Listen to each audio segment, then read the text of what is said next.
Enthused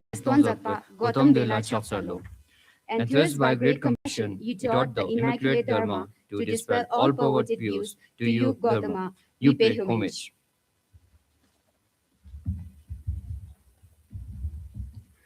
Jule, Namaste, and a very warm greeting to everyone present here, esteemed Venerable Geshe Lhakdor, distinguished Sh.Tenpa Tsering, members from CIBS, guests, and everyone present here today.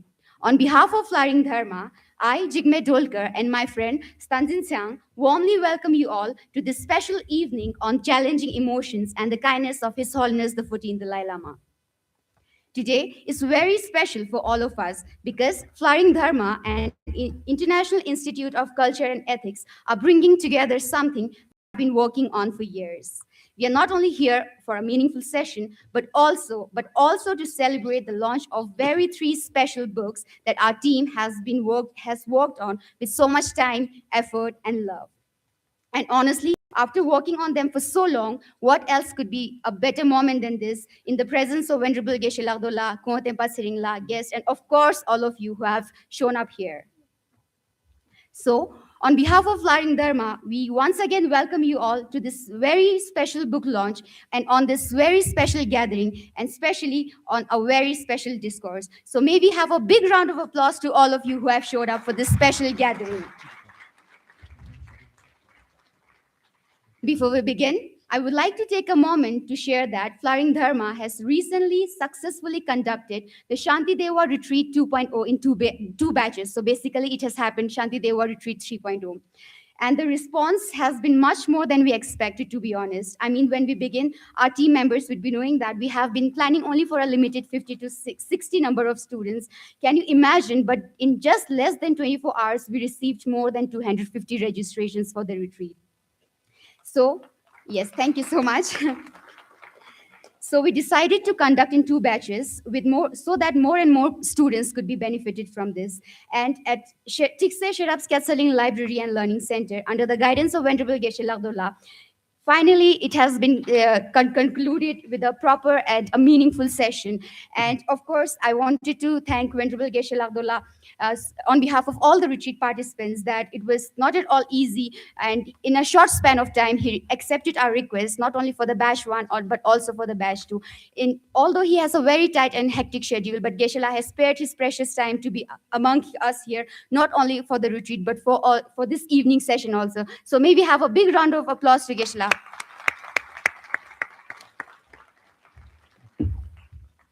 And there is one moment that makes this entire journey even more special and emotional for all of us. His Eminence Yangtze Rinpoche La had the honor to brief His Holiness the 14th Dalai Lama about the successful completion of both the batches of our residential Shantideva retreat at Tikse Sherabling Library and Learning Center with 90% scholarship support for the participating students. For all of us, the Flying Dharma, this is truly a very wholesome and proud moment. What started with a simple intention to create a meaningful space for young students to learn, reflect, and grow. For the entire team, after all the effort, challenges, and sleepless days behind this retreat, knowing that His Holiness has been briefed about what we have created here means more than we have expressed us. We feel deeply grateful, humble, and encouraged, and for all of us, it is reminded to continue this journey with even greater sincerity and dedication. Of course, I agree with you, Sanzile. We will try our best and to encourage our new members also to continue participating in such retreats so that more and more students and your family members and dear ones can be benefited from this. So, for those who may be joining for us for the first time, Flying Dharma, I would like to share a bit about Flying Dharma. I won't take much time. It is a youth-led initiative rooted in simple belief that young people deserve spaces where we can learn, question, reflect, and grow, not only from external, but internally also, and not only academically, but also as a human being based on universal ethics. Our goal is to promote the practice of study and reflection in the areas of convergence and divergence in the modern science and philosophical stances, and also to preserve the rich Nalanda tradition, which we have been getting benefited from our previous generation people. Our activities and members expand to regions across the country, including Ladakh, Jammu, Chandigarh, Delhi, Lahore, Spiti, Paldar, Sikkim, Arunachal, and even up to Kerala, with around more than 400 to 500 participants, as a member of our Flying Dharma. In fact, even your presence today reflects the growing interest and the importance of bridging the gap between the philosophical stances and this modern world. All right, so I know you all have been waiting since a long time. So let's begin this event. But before that, I would like to welcome our Flying Dharma members for the dedication song to honor His Holiness the 14th Dalai Lama. So, my members, please welcome on the stage.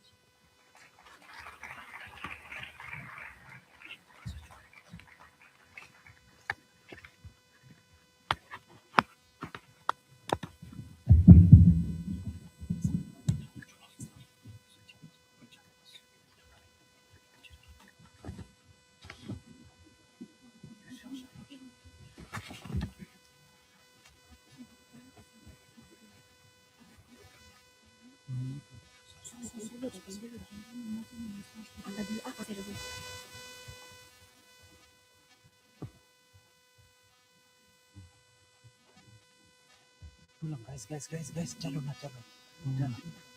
Normal dulu na, dulu machizi nzima, dulu aka chosa.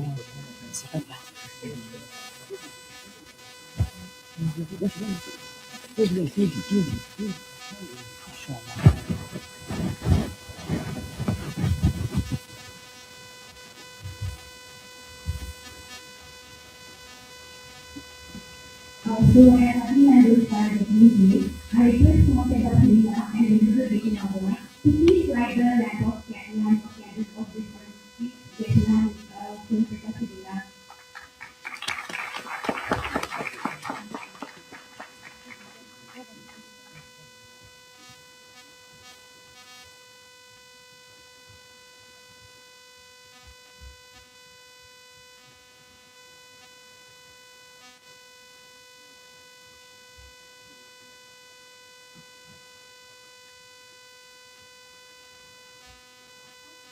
Pastor, please join the lamp lighting ceremony. Pastor, giving us a big round of applause.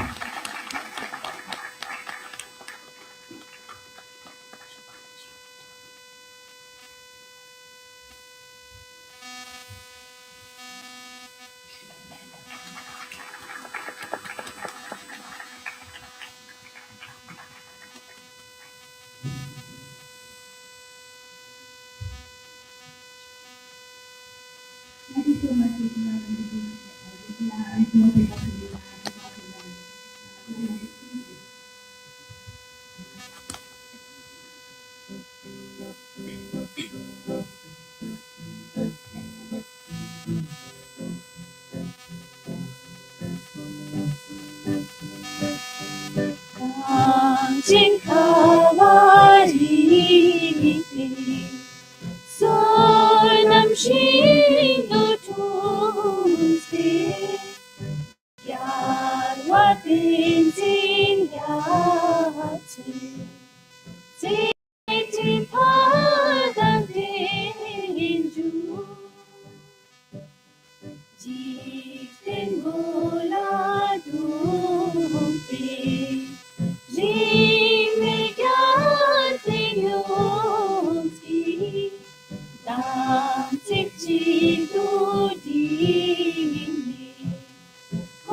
Jesus.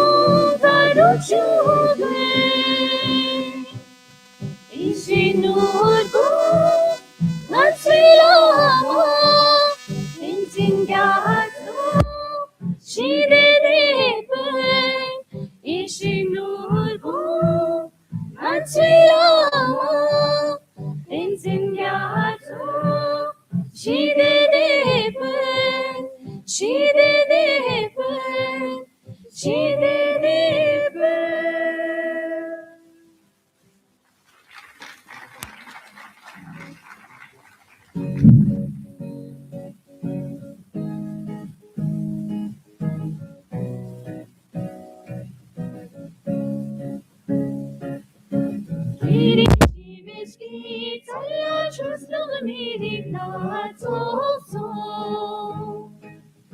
Lama zampelo mana tunnel zampesta shimana Oi shinul bilo mana tunnel zampesta shimana Chandra Secy Tenpa mai chinchan savila maki Samli de punchen pongai lama sensin gatsoki Samli de punchen pongai lama sensin gatsoki Ishinul bijala tuski puluwan chensa Talal ganjunmi mani sunam sangspedas busmi Oi shinul bilo mana tunnel sampesta shimana Chandra Secy Tenpa ngai chinchan savila maki Zamli de punchen pongai lama sensin gatsoki Zamli de punchen pongai lama sensin gatsoki Zamli de punchen pongai lama sensin gatsoki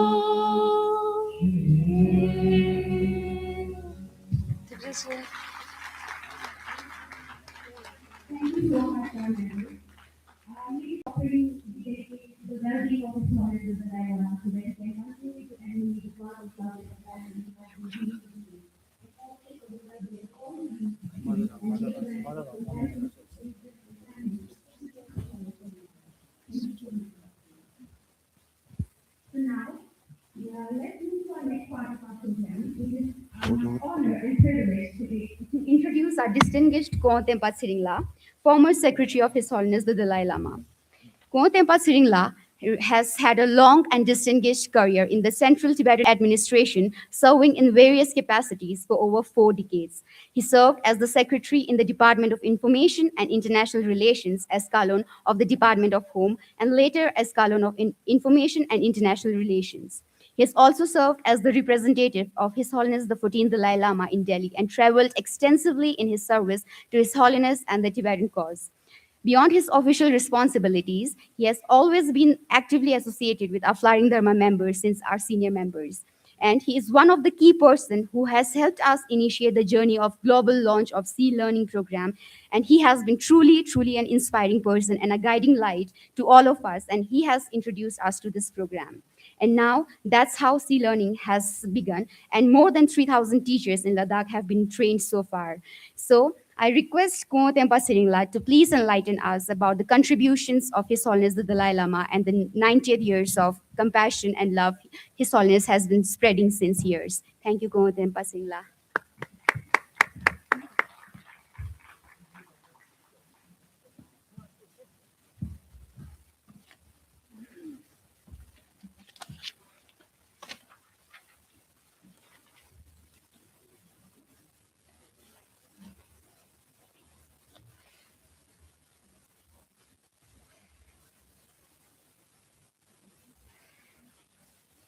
Good evening and Tsering.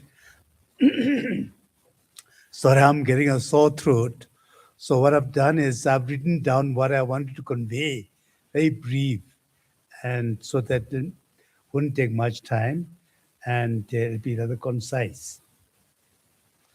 I'm here because friends of the Flowering Dharma group insist that I participate. I also seem to have some connection with the beginning of this group.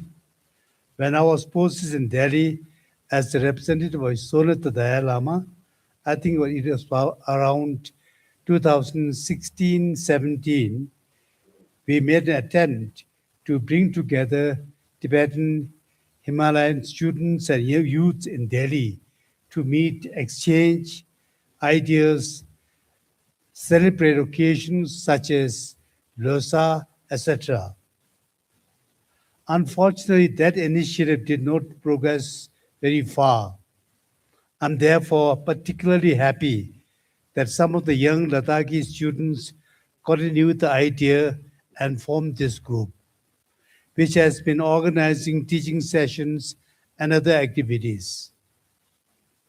I would like to congratulate all of you for keeping this initiative going and for creating a space for learning and for discussion. I have agreed to participate. However, I must also make it clear that I'm neither a scholar nor a serious practitioner. So I have nothing much concrete to share with you this evening. But we are fortunate to have someone like Geshe Lhakdor with us, and I'm sure we will benefit greatly from his talk. So I thought I would try to share a few personal thoughts on something that I have observed over the years. How His Holiness the 14th Dalai Lama has made Buddhism accessible and relevant even to people far beyond from Buddhist world. Buddhism was taught by Lord Buddha more than 2,500 years ago, is a logical and profound philosophical and spiritual tradition. Yet until relatively recently, much of the world knew or understood very little about the deeper philosophy and effects. Today, Buddhism is widely known, respected, appreciated, and studied around the world. This is undoubtedly His Holiness the Dalai Lama, who has spearheaded in this remarkable transformation. Through his teachings, writings, and dialogue with scientists, philosophers, educators, and people of different faith, he made Buddhist thought accessible to people far beyond traditional Buddhist world. He has also presented it not simply as a matter of faith and ritual, but as a tradition containing insights that can be examined, appreciated through reason and experience. His Holiness has often described Buddhism in three broad aspects: Buddhist philosophy, Buddhist science of mind, and Buddhist religion. Buddhist philosophy deals with questions that are universal: the nature of reality, the cause of suffering and happiness, the nature of the self, and our relationship with others.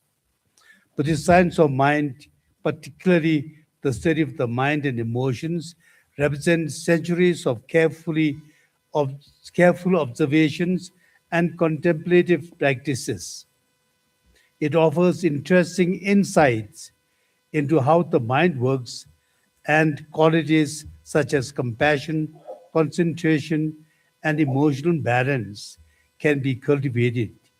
This is one reason why there has been an increasing interest among scientists and psychologists in engaging discussion with Buddhists. The third aspect is Buddhist religion: faith, devotion, prayer, and the ritual practices followed by Buddhists. His Holiness has made the point that while Buddhist religion is naturally for Buddhists, The philosophical and scientific insights can be explored by anyone. One does not have to become a Buddhist to find its values and insights. I think this distinction has helped many people, including those outside the Buddhist world, to approach Buddhism with greater openness and maybe initially with some curiosity. As we all know, more than 1,000 years, Buddhism has been an integral part of much of Ladak's culture and way of life. Its monasteries, art, literature, traditions, and social practices reflect this remarkable heritage. Today, Ladakh seems to be changing rapidly. Modern education, technology, social life, tourism, and economic development have opened many new opportunities. They also bring new pressures, challenges, particularly for the young people. To the recent past few weeks, His Holiness has been granting daily audiences to hundreds of young people from Ladakh. Across societies, there seems to be much more stress, anxiety, loneliness, uncertainty among many of these youth. This also seems to be a universal issue, perhaps linked to the lack of holistic approach to life that integrates development of both mind and the heart. And I do not presume that Ladakh is necessarily different from the rest of the world in this respect.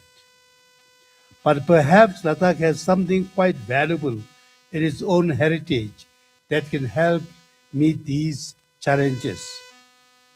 Buddhist traditions relate to a great deal of practical knowledge about the mind, emotion, and human relationship. Concepts such as compassion, interdependence, impermanence, and the training of the mind, excuse me, training the mind are not simply philosophical ideas. They can also be understood as ways of looking at life and dealing with difficulties. Therefore, more discussions and introspections may be helpful.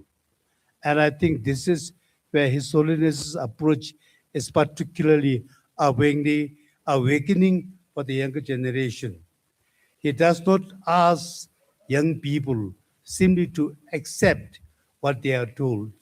He encourages them to ask questions, investigate, and use reason and experience. That spirit of inquiry is one of the greatest strengths of Narendra tradition as well. For those of you who are already familiar with Buddhism, this may be a way of looking at your own tradition afresh. And for those who are less familiar with it, perhaps there is an opportunity to discover there is much more to Buddhism than rituals and religious observances. And perhaps this may be one of the ways of appreciating extraordinary conviction of His Holiness, to remain curious about what he taught, to examine it for ourselves, and to see whether some of these insights can be can make a difference in our own lives. Finally, I'm happy, very happy that Flowering Dharma Group is creating a forum for precisely this kind of learning and discussion. I wish the group every success in the years coming ahead. Thank you very much.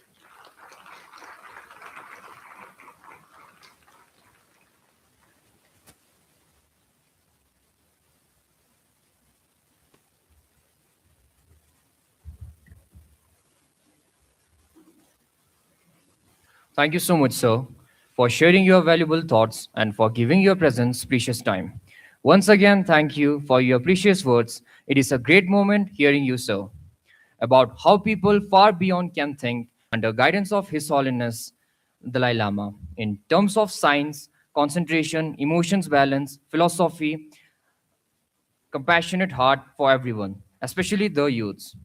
Respected dignitaries, esteemed guests, and dear friends, we now come to the very special and meaningful segment of today's program, the launch of three important publications. For nearly 1.5 years, our team has worked on this project with countless hours of decision, writing, edition, coordination, and above all, dedication. Each of these books represent a valuable contribution towards preserving, translating, and making accessibility the precious teaching of the Buddha and the profound wisdom of the Nalanda tradition. What makes the occasion even more special is that these three publications are dedicated to His Holiness the 14th Dalai Lama in honor of the 90th year of compassionate kindness and wisdom and tireless service to humanity. Of course, I agree with you, Stanzile. In fact, it is a proud moment for all of us, not only our Flying Dharma members. It is with great joy and respect that we now present that these three publications. First is The Path of Compassion and Wisdom. Our first publication is The Path of Compassion and Wisdom, which is a collection of discourses delivered by the His Holiness the 14th Dalai Lama during the year 2002 and 2003. These precious teachings were originally transcribed into Bhoti language by Geshe Lhakdor and were subsequently translated into several languages also. The English translation was undertaken by the Library of Tibetan Works and Archives, Dharamsala. The text was later carefully revised by the members of the foundation, Flowering Dharma members actually, Miss Pema Droma, Miss Nipam Khando, and Miss Singh Dolkar, helping to make these valuable teachings accessible to a wider readership. And second, please, would you like to tell about the second book? We now move to our second publication, The Mind's Mirror Shakya Lakshat.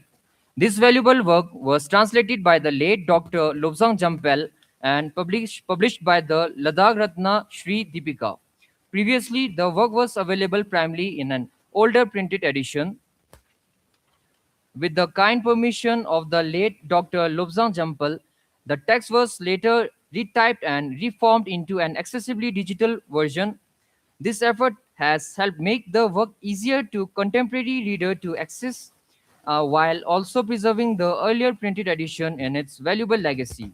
We are deeply grateful to everyone who has contributed to preserving and making this important work available for present and future generation. The third and the last one.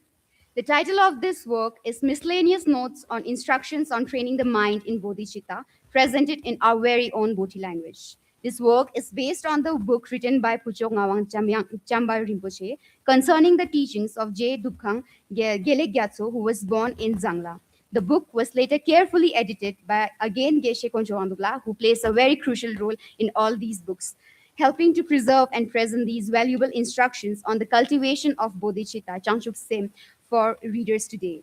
The teachings on bodhicitta hold a particularly profound place in the Mahayana tradition, as we all know, emphasizing the cultivation of compassion, altruism, and the aspiration to benefit all mother sentient beings. And along with this, we have another special book launch, especially by Dr. Sewang Gyaltsenle. It is Bitter Gossip of Uncle Shama, and this seems also interesting. And now I would like to invite Dr. Tsewang Gyaltsen, Ms. Khandole, to please come forward and present these precious books so that we can have a book launch ceremony. May we have a big round of applause for this special gathering and for this very special three books. May I now request our founding director, Kata Shile, also to please come forward.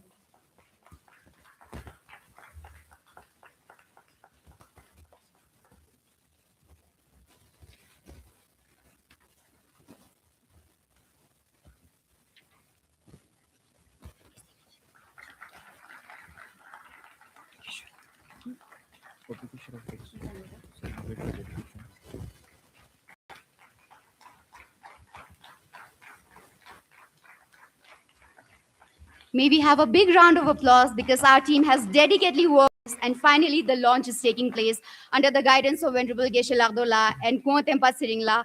And thank you so much, Ka Yalzanle Kata Shile, for joining us.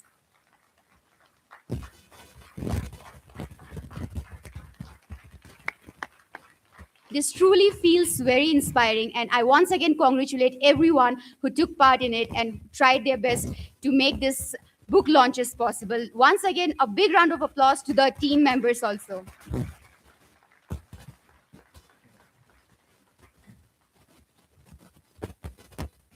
Ladies and gentlemen, with the launch of these three meaningful publications, we celebrate much more than the publication of the books. We celebrate the dedication and efforts of all those who have been worked to preserve, translate, edit, document, and make these precious teachings accessible to future generations. These publications serve as a bridge between the wisdom of the past and the generation of today and tomorrow. And as is mentioned earlier, all three books are dedicated to His Holiness the 14th Dalai Lama as an expression of deep gratitude and respect for his 98 years of compassion, kindness, wisdom, and tireless service to humanity. May this precious work reach many readers. May they inspire us to cultivate wisdom and compassion. And most importantly, may they encourage us to develop what His Holiness has continually emphasized, a warm and compassionate heart. With that, we conclude this special book launch segment. Thank you and Tashi Dilek.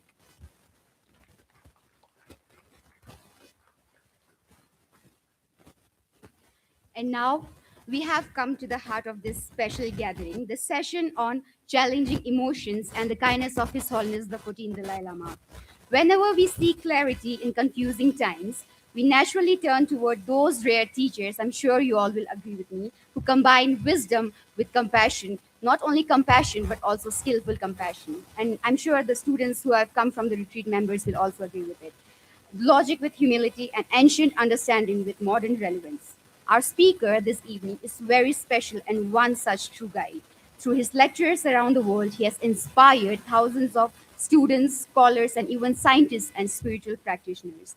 And for many of our students, especially for the Ladakhi youth and the Himalayan region, Geshe-la has been more than a teacher. He has been that source of guidance, encouragement, and compassion. And above all, Tanzile, I can see the enthusiasm because they have been waiting since a long time for Geshe-la's session.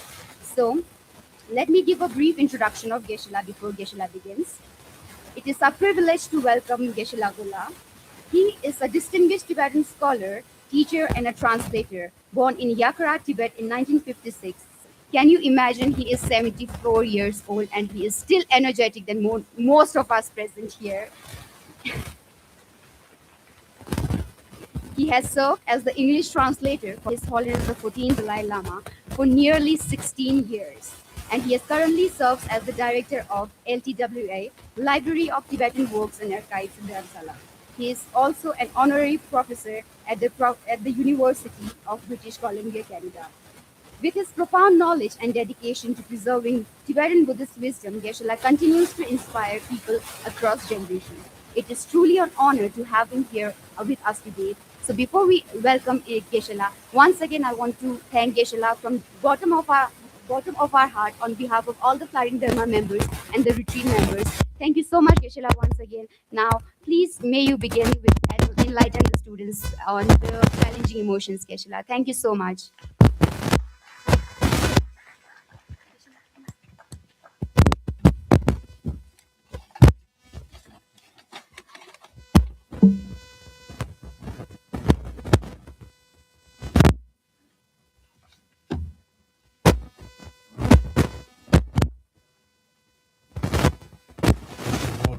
First of all, I will set my stopwatch. I was given 30 minutes, so I will not overstay. Start.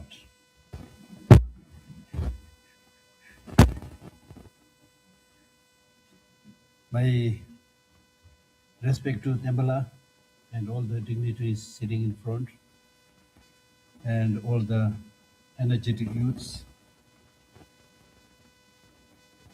I had the great privilege of meeting with the Dharma, following Dharma since many years.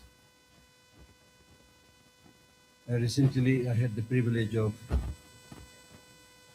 supposed to be leading at this intensive retreat attended by a total of more than, I think, 230 or 40, something like that.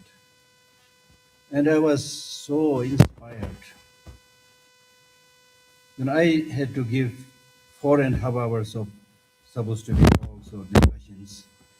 But they had to rise up early, do meditation, then I don't know what else they're doing. They're so busy. But they just kept their energy remaining, curious, fresh, disciplined. I was really, really, really highly moved. And I would like to thank the Flowering Dharma for giving me such an opportunity. Although my knowledge is very, very limited, but I always feel you don't have to have a big knowledge to help people. If you're thirsty, you need to drink water, but not the whole ocean. Sometimes, at least to my dismay, I find people talking about many metaphysical things and not getting grounded, not solving the problems which are there and which are very easy to solve. His Holiness, therefore, is very concerned about solving these man-made problems. There are two kinds of problems. One is natural disaster, perhaps many times beyond our capacity to solve. Earthquake, tsunami, so many things. But then second is man-made problem. Can you imagine? And His Holiness says man-made problems are essentially unnecessary problems. One bullying the other, one exploiting the other, one cheating the other, one killing the other. That is called insanity. And His Holiness is so concerned about these unnecessary problems arising everywhere in the world. And you and I know so well that His Holiness, every day prays, I don't know how many times, in addition to many of his activities, he prays, as long as space remains, as long as sufferings of sentient beings remain, may I remain to dispel their suffering. Even at this very mature age of 91, we have all seen, is seeing almost every day 400, 500 people and blessing them, encouraging them. So therefore, His Holiness really, one wish is that people know how to at least live this short life happily and peacefully and in harmony. I need to emphasize on this point, short life. Life is not very long. Life is not very long. Nobody knows when we are going to go. So don't spend too much time about the past, too much time about the future. Live the present moment. Be happy, be harmonious, be nice, be kind.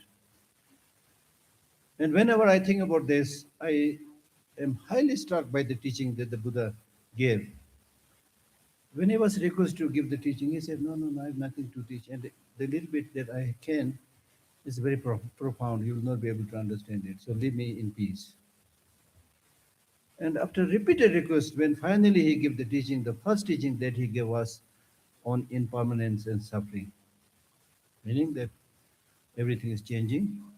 We need to live in accordance with the changing situations, which Tempala very nicely pointed out. For example, in the case of Ladakh here, during the last few years, you have been encountering unprecedented changes. And it's not only Ladakh. The changes that has been taken throughout the world, and many thinkers, they have been saying, during the last some years, the material change or external changes are moving so fast, we are simply unable to catch it with an equal development of ethics and morality. That's why we are suffering. That's why we are suffering. And today, everybody says, I'm busy. Is it important that you're busy? At the time of the Buddha, nobody was busy. They had a lot of time to take care of each other, to help each other. Now we are all running. We are all running. Everybody says busy, busy, busy. Right? And it is because of this Busy means you are really running towards external material obtainments. You are becoming a slave to the sensual objects, to the dictates of the senses. The more you run outside, chasing the external glamorous substances, the more you will ignore your mental resources. Much of the problem that we are facing today is clear indication of starvation of human mind. I do not deny the need of material development. I also need material development. I also need money. But not to the extent of ignoring your identity as a human being, not just human, a human being. Human being is somebody who has the capacity to judge what is right and what is wrong. Human beings have very special features. One very important feature is the language. And this language is not simply for ordinary communication, saying, bring me a cup of tea, bring me dinner, lunch. It's not just for that. This language is to solve problems whenever there is a problem, through negotiation, through dialogue. Only human beings have this capacity to solve problems through negotiation, dialogue. So if there's a problem in the family, in the community, in the society, in the country, in the whole world, the first thing that the human beings should do is, there is a problem, acknowledge this problem, and say, we have a problem, let us sit down together and discuss and solve this through negotiation, dialogue. We are not tigers and lions. If there's a problem between tigers and lions, they cannot say, we have a problem, let us sit down and talk and discuss. Because tigers and lions and other animals, they simply do not have that language to solve the problem. So it is understandable if there is a problem among animals, they jump upon each other and try to kill each other. That's understandable. But in the case of human beings, with this very sophisticated, eloquent language, we don't try to solve the problem through discussion, dialogue, and negotiation, but try to kill each other, not only with ordinary weapons, but now today, nuclear warheads. Can you imagine? Can you imagine the extent of the insanity? We have now, as far as I know, over 20,000 nuclear bombs. And how much destruction can we do with just one nuclear warhead? Can you imagine? And then plus countless ballistic missiles. So many, I can't even count. Pathetic. Horrible. And that's why you need Buddhist wisdom. That's why you need emotional regulation. Because the Buddhist teaching says you don't have to kill people, they will die. जो मर जाने वाला है उसको मरने की जरूरत नहीं, हम लोग बेवकूफ इसलिए मर रहा है ना? These days in many of my talks I tell people the bitter truth that we have right now over 8 billion human population. All this over 8 billion human population will be dead after 100 years counting from today. I'm not saying they will be killed by nuclear warheads and ballistic missiles. Unfortunately, they are all there to experience the thing. But even otherwise, our lifespan is around 100 years. So just after 100 years counting from today, we are all dead. Over 8 billion human people. Have you ever thought about this? That's why the first teaching that Buddha gave us on impermanence and suffering. So you don't have to kill. And in our case, those of you who are attending this discourse, in our case, you look very nice. I'll give you some discount. So let us say our average age is 30, which probably be more, 30. So that means even if you live 100 years old, you have only 70 years to live. How are you going to use this remaining part of your life? Creating miseries, sufferings to others, sufferings to oneself. Right? So therefore, His Holiness is really very concerned. And I had the privilege of working with him for 16 years, from 1989 to 2005, 16 years. And I've heard him not only giving speeches and advising people in his religious discourses, but he started writing small books. Compassion Individual, one small book. Global Responsibility, another small book. Human Approach to World Peace, another small book. Nothing to do with Buddhism, just to help everybody on this planet. Then later on, I had the privilege of again working with the other book, Ethics for the New Millennium. That was updated later on. He wrote another book called Beyond Religion. His Holiness is very concerned, and he's always saying, poor people, they are unnecessarily suffering. Unnecessarily suffering. Unnecessarily suffering means if you develop a little bit more insight the meaning of life, the meaning of interdependency, it is 100% sure we can reduce many of these problems that we are facing. So that's why the core of his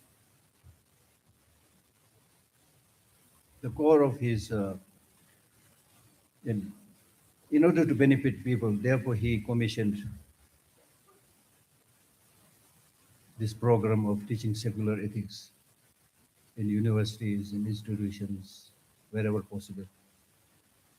And I had the great privilege of chosen as one of the first 3 people to look after this commission of teaching the secular ethics and writing of it the books. So the first book that he wrote was a big book, framework of teaching C learning, social, emotional, ethical learning. And then we properly established a committee, a center in Emory University in Atlanta. Now we have published many primers, for different levels of classes. And it's being now taught in so many institutions, universities in India and elsewhere. And that has benefited so many people. So therefore, I'm so glad that this program is taken up in Ladakh in general, and also the Flowering Dharma is working very hard. So the core of that program is basically saying 3 words only: awakening, compassion, engagement. That means we undergo so many sufferings because we don't develop discernment. We are not aware of the reality. If you look at the reality, as I mentioned earlier, the reality is we are all going to die. So why don't you live harmoniously and happily while you are alive? And similarly, if you look at the whole world, if you develop this mass awakening that we must live together, work together, and say no to war, say no to arms, we need to mobilize that. Because if you have this awareness, you'll be able to find out the majority of the people are nice people, good people, compassionate people. I had the privilege of visiting 30 countries. Some of these countries, like America, I must have visited over 20 times. And I was able to see the ordinary people. They are only concerned about the well-being of their family, some education, living harmoniously. They are not interested in war and killing. Unfortunately, it's few narrow-minded leaders creating this problem, developing this insanity. War is insanity. Killing is insanity, right? So therefore, we need a mass awakening. If you don't develop this mass awakening, we are really approaching towards global suicide. Global suicide. The impact of one ballistic missile, the impact of one nuclear bomb is felt all over the world today. We cannot think about living in isolation. We are thrown into the face of each other through the speed of science and technology.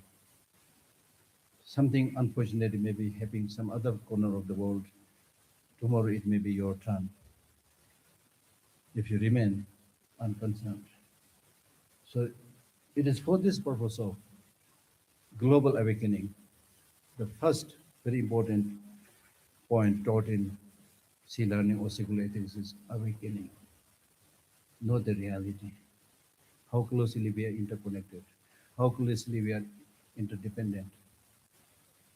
It is narrow-mindedness. We make division, yellow, black, white, men, women, this country, that country. I say this is narrow-mindedness. Because if you look at the reality is we are all born in the same way. We are all born in the same way. After the birth, the first thing that the child does is what?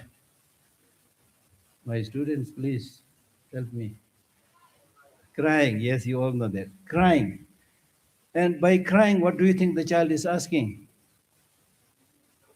The child is not asking for a long teaching on Buddhism or any religion.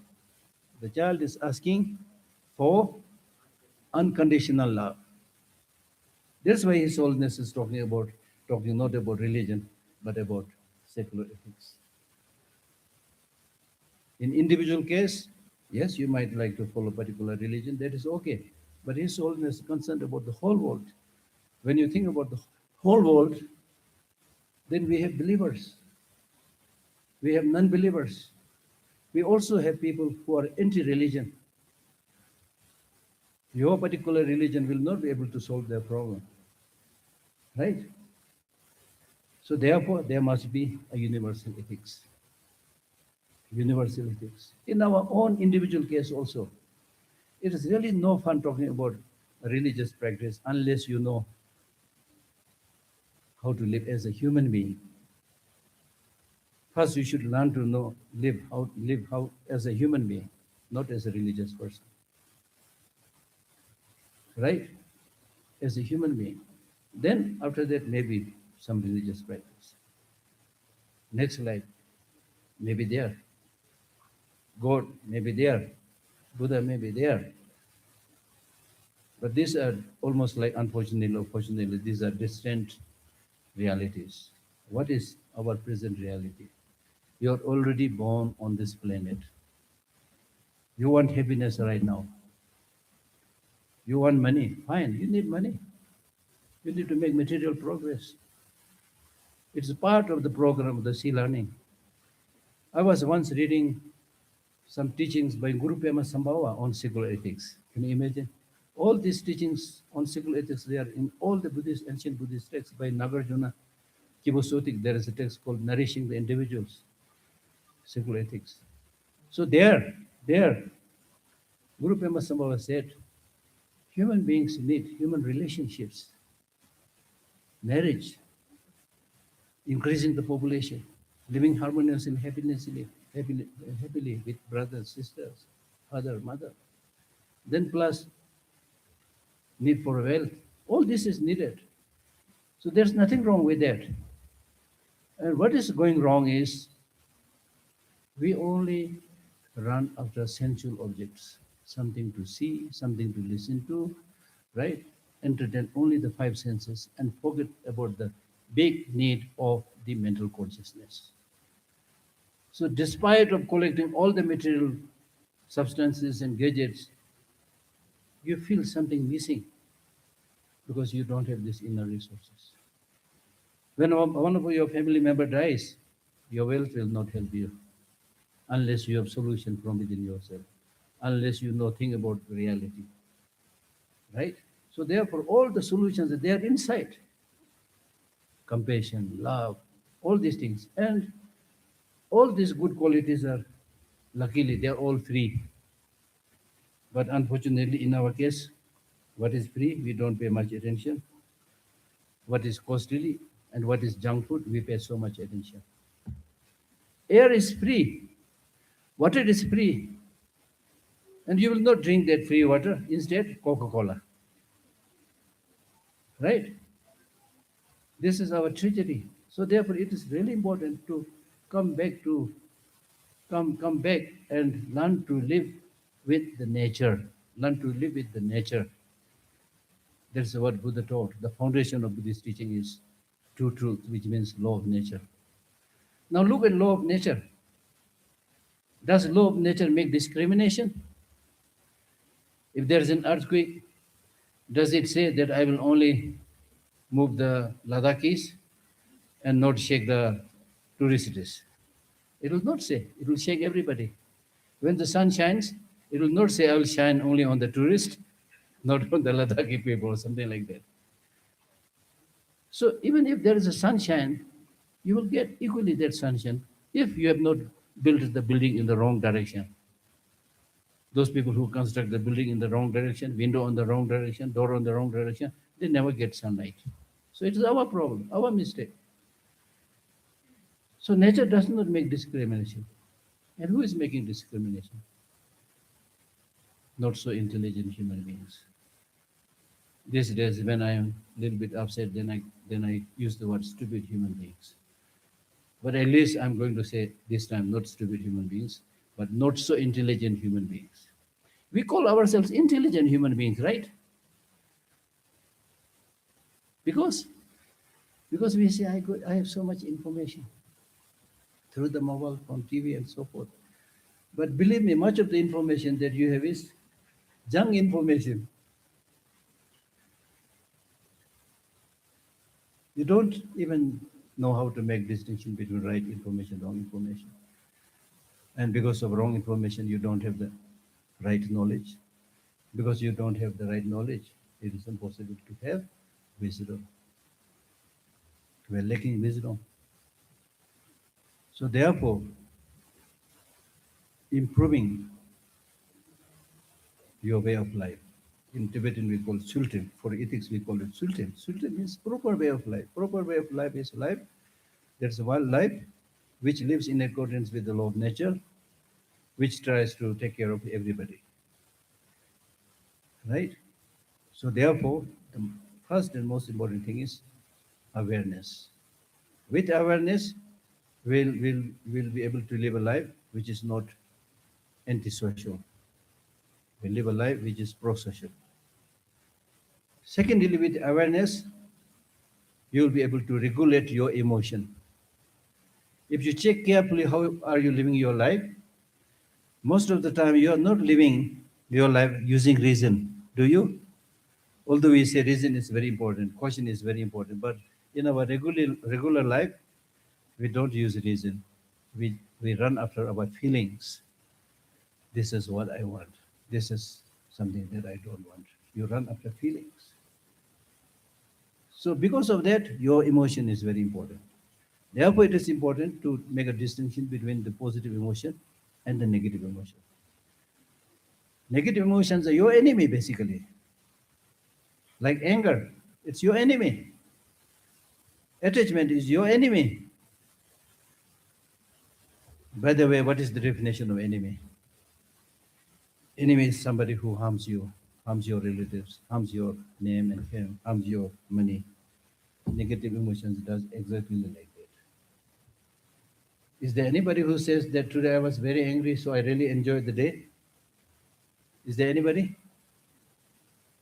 Or in other words, is there anybody who right in the morning makes a motivation saying, today I will definitely get angry? ये नहीं है ना? We don't prepare to be angry. We don't say I was very happy because I was angry. But unfortunately, in the course of the day, you get angry. Right? When you get angry, you basically become mad. And nobody wants to become a mad person. Right? So therefore, it is highly, highly important that we listen to His Holiness's basic teachings or some of the books on values, ethics, especially books on values is very important because we give value to everybody except the human value. We forget human value, that's the problem. Now, your mobile phone has a value, your car has a lot of value, but what about you? You don't have much value, that's the problem. So therefore, it is important to really make a decisive conclusion that I'm going to spend the rest of my life helping others, or at least, as His Holiness says, at least not harming others. So that should be our commitment. So in this, you need to understand different types of emotion and regulate them. All your physical and mental problems arises because of different types of negative emotions. And in order to control these emotions, in order to regulate these emotions, ethics is a must. As I said, ethics or morality means a proper way of life, where you maintain mindfulness, where you maintain conscientiousness, where you are heedful. And through these threefold practices of mindfulness, conscientiousness, and heedfulness, you can control your mind and do not let it to the negative direction. Nobody really wants to suffer, but unfortunately, we wake up too late. When big problems have arisen, then only after that, for at least for a few days, few months, we are very nice. Again, we forget. During COVID-19, people were quite nice. Then after COVID-19, फिर वही हो गया, हा ही हूँ, चलो साले को गोली मारो, है ना? कुछ नहीं.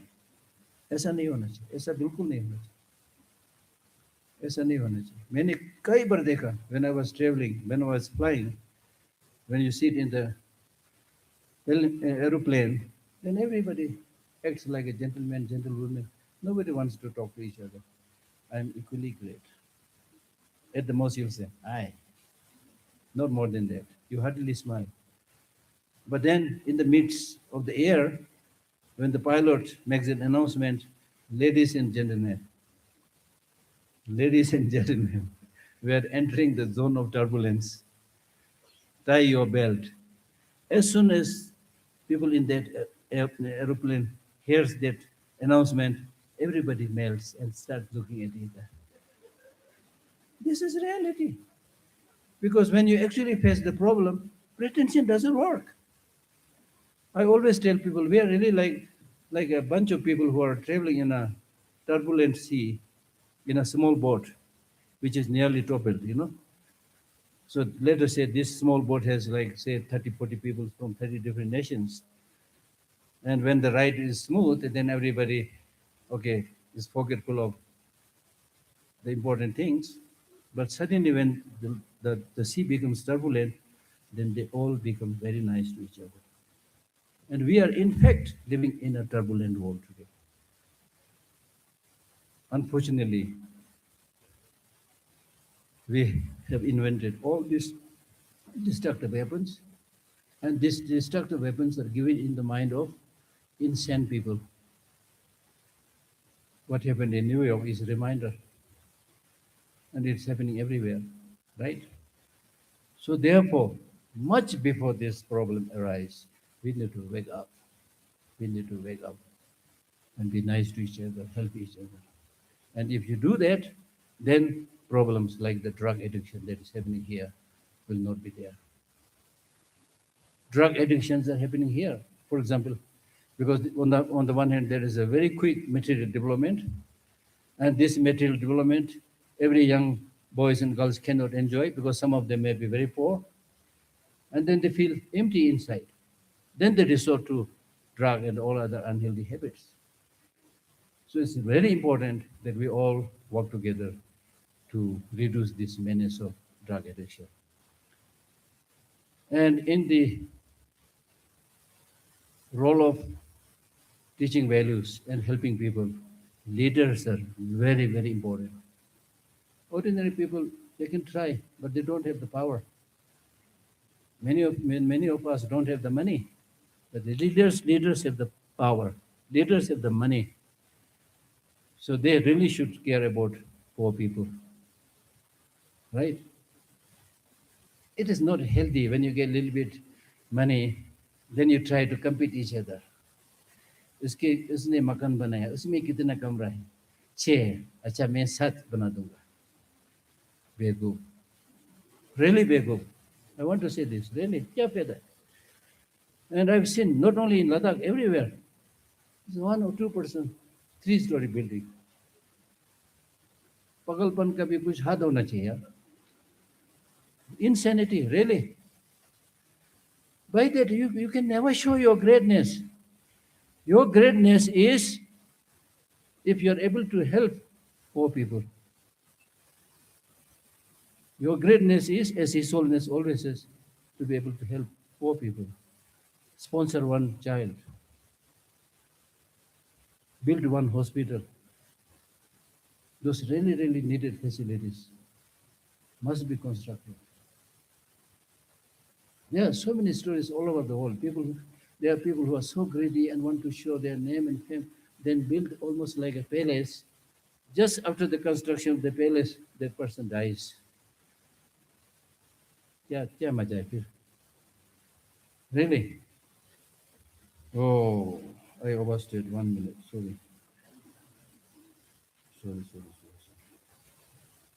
All right, so I said everything I want to say. Of course, as you get older, you have so many things to say. So I'll stop here. Thank you very much for listening so patiently.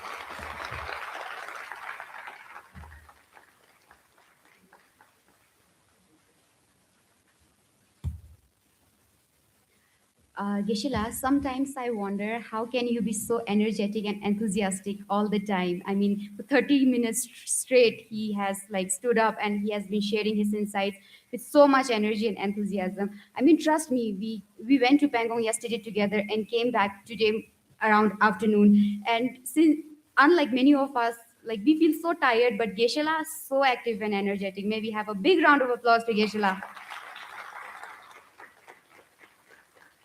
Thank you so much. And Geshela's insights somehow, get stuck, especially in the Gen Z's hearts. That is one of the reason he is the heart of the Gen Z and the youth.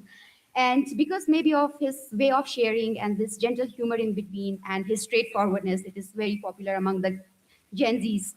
And Geshela, I also agree that the special ability we have been given for the communication is not only for the ordinary communication, but also to save, solve our, day-to-day life problems also. And I hope along with me, you all will also cultivate these good qualities which are for free, which we never thought before. And thank you so much, Geshela. And also, we will try to stay away from the junk information and the actual enemy, as you said, about the negative afflictions. And although Geshela likes when people bombard with questions, but due to time constraint, Geshela, we will be able to take only one question. So can we have a quick question? And the rest of the questions you can send on our mail. We'll forward it to Geshela or maybe on our social media. I'm so sorry. So one quick question, please.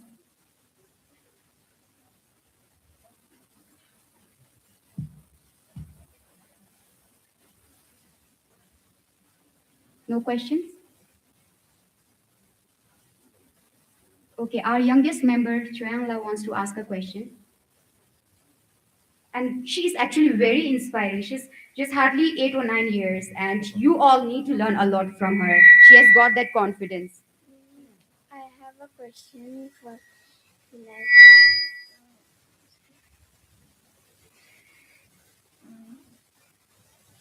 like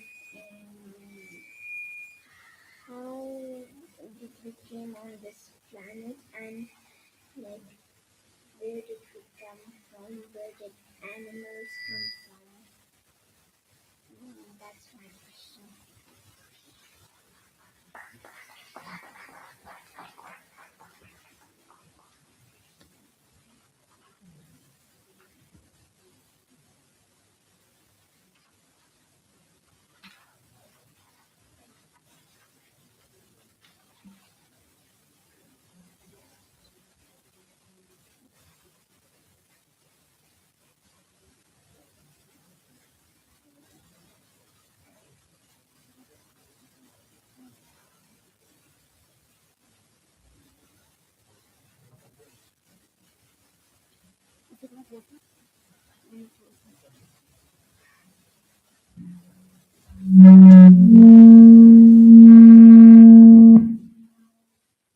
Because you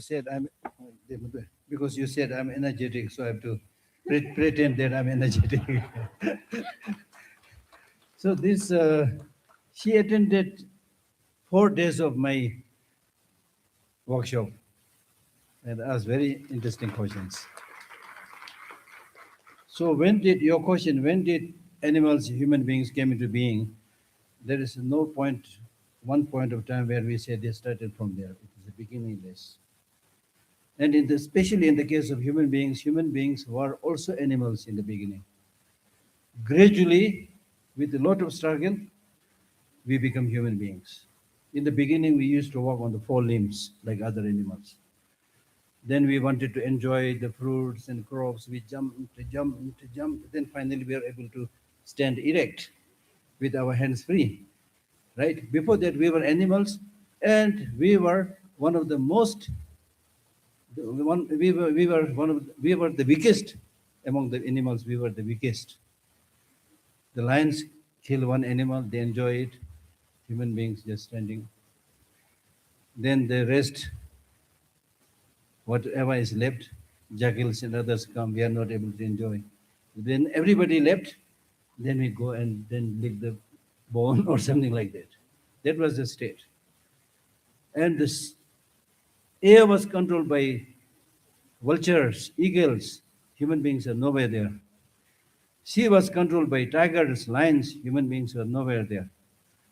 Right? So land, sea, air, everything was controlled by animals. Human beings are nowhere there. But gradually, when human beings learned how to build fire and use a little bit of their intelligence, then they were able to scare animals and gradually control. Now, human beings control the air, the land, the sea. So, in one sense, this is a good story. The another sense is it's not a very good story.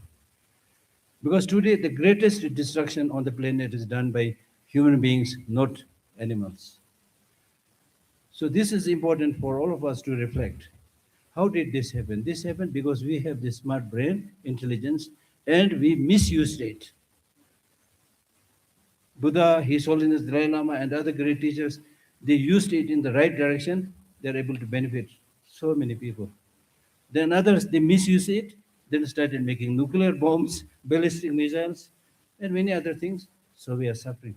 So therefore, the purpose of education is not to just get information, but to direct the brain and the intelligence in the right direction so that it becomes fruitful and meaningful.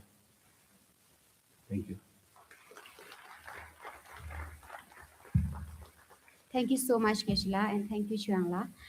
She's actually inspiring. So this very special gathering of the very three special book launches and a special talk on challenging emotions, and in the presence of special people like Venerable Geshe Lhakdor and Sh.Tenpa Tsering, and special audiences, very beautiful and handsome audience also. It truly feels very wholesome. So, all right, it is the time to request our founding director, Kata Shile, and our director, Geshe Sandule, to kindly come forward on the stage and to present the token of gratitude to our very own esteemed speaker, Venerable Geshe Lhakdor.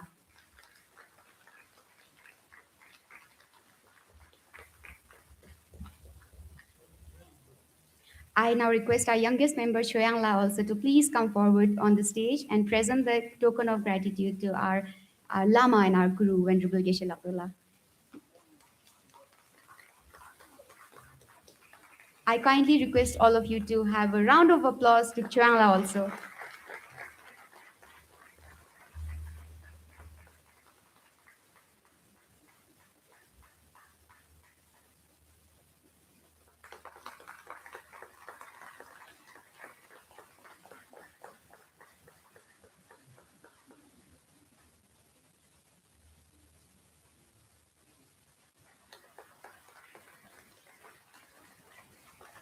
A big round of applause for Geshe-la, Chuangla, Katashile, Geshe Sangdule. Now I request Katashile and Geshe to kindly present the token of appreciation to Sh.Tenpa Tsering for sparing his precious time and for making this special gathering much more special. Thank you so much, Sh.Tenpa Tsering, once again for sparing your precious time and to be among us here today. So may we have a big round of applause. Thank you so much once again, Sh.Tenpa Tsering.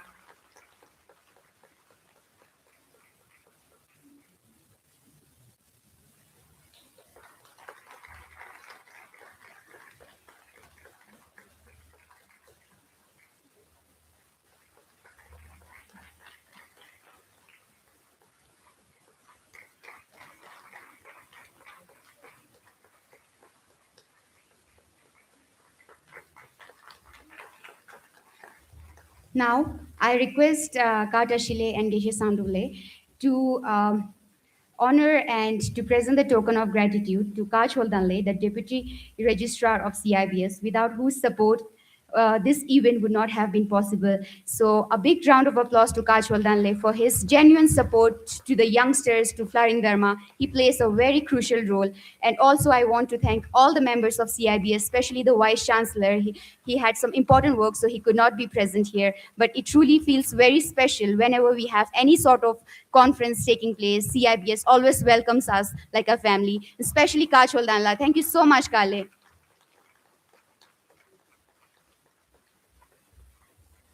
As we are concluding the session on the challenging emotions, I hope you all will carry this immense wisdom which Geshe-la has shared. And for the concluding session, I would like to call Padma Tolkarle for the vote of thanks so that she could help and tell about, how Geshe-la is precious, how Tepa Seringla, Kongko Tempa Seringla has spared his precious time. So I welcome Padma Le. Please enlighten us and please give the vote of thanks to all of us.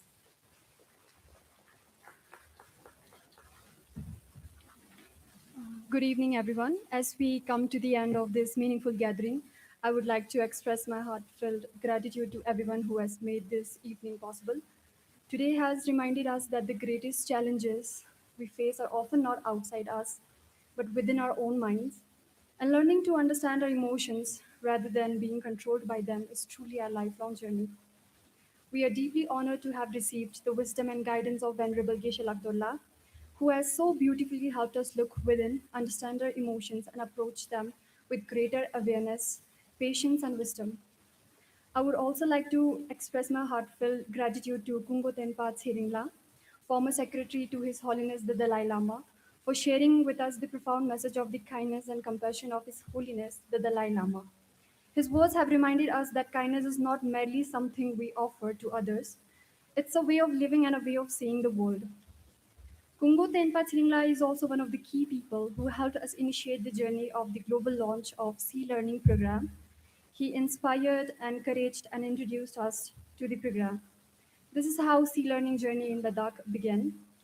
Today, Sea Learning has become one of the most successful educational programs in Ladakh, with more than 2,000 teachers have been trained so far. The Diet and the Department of Education Lay have been making continuous effort to train more teachers and extend the benefit of this program to the younger generation. His Holiness has been a great inspiration and a role model behind this Sea Learning program. We are deeply grateful to His Holiness the Dalai Lama and to Kungo Tenpa Tsering La for guiding and supporting us throughout this journey.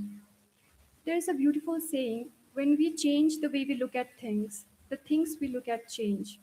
And perhaps that is why this teaching invites us to pause, to look within, and to transform our relationship with our own minds. On behalf of everyone who has been part of this gathering, I extend my deepest respect and gratitude to both our esteemed speakers, Geshe Lhakdor and Pungo Tenpa Tsering for giving us not only their time, but also their wisdom, compassion, and presence. I would also like to thank CIBS for its support and contribution in making this program possible. Most importantly, thank you to each and every one of you for being here, for listening. May the wisdom we have received today not only remain within these walls, but travel with us into our homes, our relationships, our communities, and our everyday lives. Because ultimately, our teaching becomes meaningful not only when we hear it, but when we live it.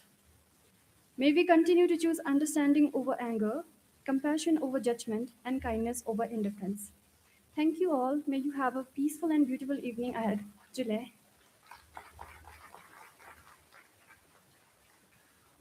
Thank you, Achille. And with that, we come to the closing of this evening.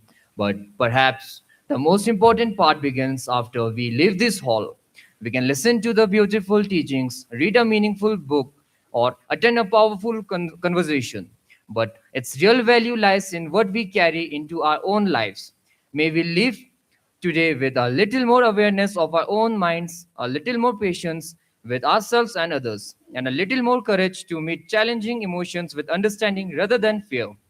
On behalf of Loving Dharma, thank you for your distinguished guest, our speaker, CIBS, our partners, our team, and most importantly, every one of you for being a part of this evening. Thank you for giving us your time, your attention, and your presence. May this conversation continue within us long after we leave this hall. Teshi Deleks, Sanmo Deleks, Jule.